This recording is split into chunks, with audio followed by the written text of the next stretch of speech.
Never quit. And if you feel like your life is in a place where you can't get any lower, and you don't think you can find any way out, good. But the storm is not everything. And it won't last forever. So don't be finished. Be starting. Be alert. Be ready. Be attacking. Be relentless. Let the enemy stop. Let the enemy rest. Let the enemy finish. You don't finish. Don't stop. Don't rest. Not until the enemy is completely destroyed. And even then, turn your focus inward on yourself and take the opportunity not to rest, but to make yourself better, faster, stronger, smarter. Because with those goals, nothing is ever finished. I found peace on the opposite end of finding myself, and no one really finds themselves without going through trials, tribulations, suffering. You can get out of the storm, and you will get out of the storm. And when you get out, you're going to see the sun. But right now, you're being tried. You're being forged. You're being tested by fire and by pain.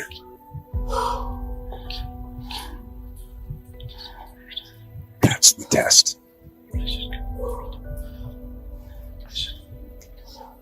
Don't fail the test. Don't fail the test. Don't give in. Don't quit.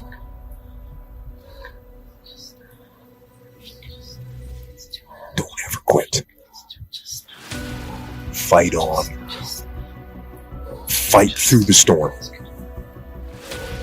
Fight through the pain and come out the other side stronger and tougher and better. This is all about the quitting mind. So what's the quitting mind? So let's say it's day one of a job interview. We all know what that shit feels like. You have your clothes laid out. You got your food ready to go in the morning. You've been preparing for weeks and weeks and weeks. You show up and you bring your best self. You get your job. Merry Christmas. All right. After a couple months, you start showing up to work a little later. You don't look as good. Your clothes aren't fucking laid out. Your breakfast isn't ready. Your mind's getting softer.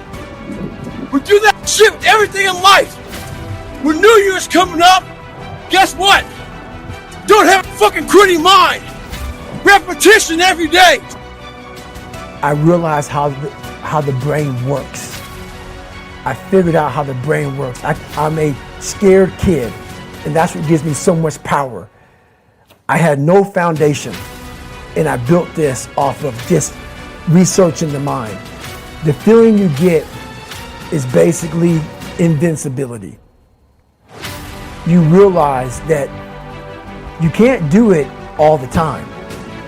When you need to do it, I know I can go to a place that I can live in. And when you know that you can run on broken legs and you can do certain things that a lot of people can do, but they're not willing to do, this power, this sympathetic nervous system of fight or flight, and you're fighting, it gives you this charge of energy of when you're sitting there at 3:30, 4 o'clock in the morning and you're duct taping your feet up because you're broken and you're doing it by yourself and you're going through arguably one of the hardest training in the world. And these guys, most of them are healthy, and you're going through it broken and you're already at a disadvantage, but you're still there. You can feed into that and tap into that for a lot of power. But if you look at it, well, I'm broken, man. I'm not gonna make it. But if you look at it as, man, I'm broken and I'm still here.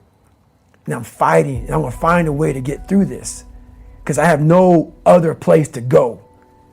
It gives you a lot of power. I call it the 1 second rule. The 1 second rule is, I'll give you a good example. Most of the guys who quit Navy SEAL training, they quit in Hell Week. And they'll quit within the first day of Hell Week. The first day. And all Hell Week is basically a typical day of Navy SEAL training.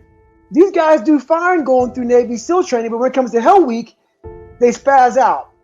They spaz out because they're not going to get any sleep and they're not going home to a nice warm bed at nighttime. So they're going to have you for 1 week where they're going to kick the crap out of you. So that 1 second decision is this. We get in a situation that our mind is not able to break down into small pieces. When you're going through normal Navy SEAL day, your mind says, oh, not a big deal. I'm going to go home, get in a nice warm bed, maybe see my girlfriend, go to a movie. The day is going to end. Your mind can comprehend that. It can comprehend the fact that today is going to end and I have something to look forward to. Navy SEAL Hell Week is you have nothing to look forward to for a long time. You're suffering and you're suffering and you're suffering and you're suffering even more. And it's only 48 hours. And then you're going to suffer for another 100 hours after that. So your mind is already in this spastic mode. The spastic mode is, I have to get the hell out of here. It's your fight or flight, and usually it's flight. So to answer your question, the 1 second decision is what gets most of us is they get in this situation where, like in Hell Week, they put you out in that cold water for the first hour of 130 hours. These guys are the coldest they've ever been, and their mind is thinking, I have to be this cold for another 129 hours. They can't break that down. They're not going home. They're not going to warm up. It's not going to end for a long time. So the first step of trying to find more of that 40% to try to get to that 100% is you have to be in control of that very thought process. That thought process is, how can I stay here just a little bit longer? Because you're never going to get to 100% if you're constantly ringing that mental bell of get the hell out of here. You have to be able to stay in the fight longer. So how you do that is control that 1 second. And how we do that is we have to control our minds. Get control back. When our mind's starting to spaz out, find a way to not think about 130 hours or whatever your task may be. Like I've run 205 miles at one time in 39 hours.